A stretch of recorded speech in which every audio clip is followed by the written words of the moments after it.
મિત્રો જય આદિવાસી જય જોહાર.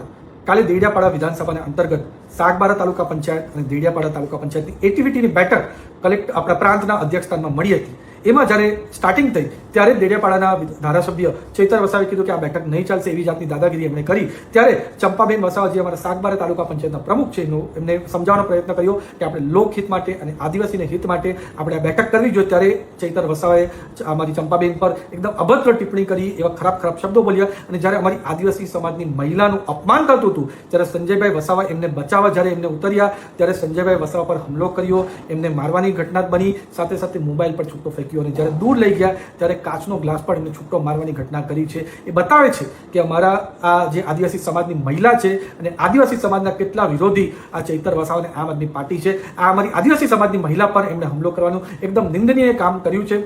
એનો પૂરા આદિવાસી સમાજમાં એકદમ રોષ છે. પણ અમારા આદિવાસી સમાજને ગેરમાર્ગે દોરવાનું કામ ચૈતર વસાવા અને આમ આદમી પાર્ટી કરે છે.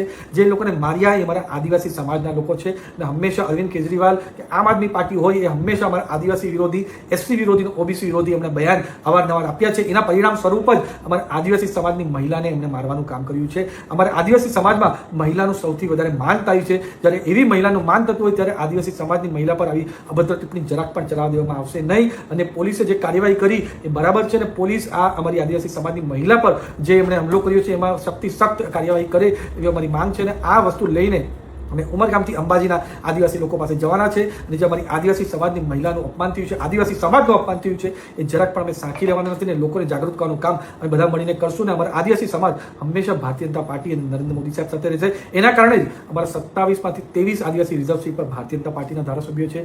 4માંથી 4 લોકસભામાં પણ ભારતીય જનતા પાર્ટીના ધારાસભ્યો છે. અને 5મી સીટ જો ઓપન સીટ છે ભરૂચની, ત્યાં પણ પોતે ચૈતર વસાવા અમારા મનસુખભાઈ વસાવા સામે હારી ગયા. એ બતાવે છે કે આદિવાસી સમાજ ભારતીય જનતા પાર્ટી અને નરેન્દ્ર મોદી સાહેબ સાથે ખભેથી ખભે મળીને ઉભો રહેલો છે. એના વિકાસના જે કામ છે એમાં પૂરી રીતે સહેમત છે. જય આદિવાસી જય જોહાર. ડિસિઝન ન્યૂઝના બીજા વિડીયો જોવા માટે ચેનલ સબસ્ક્રાઇબ કરો અને બેલ આઇકન બટન પર જઈ ક્લિક કરો.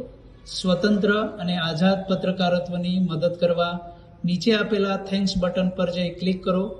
મદદની કિંમત નિશ્ચિત કરો અને ડિસિઝન ન્યૂઝની આ સફરમાં અમારા સાથી બનો.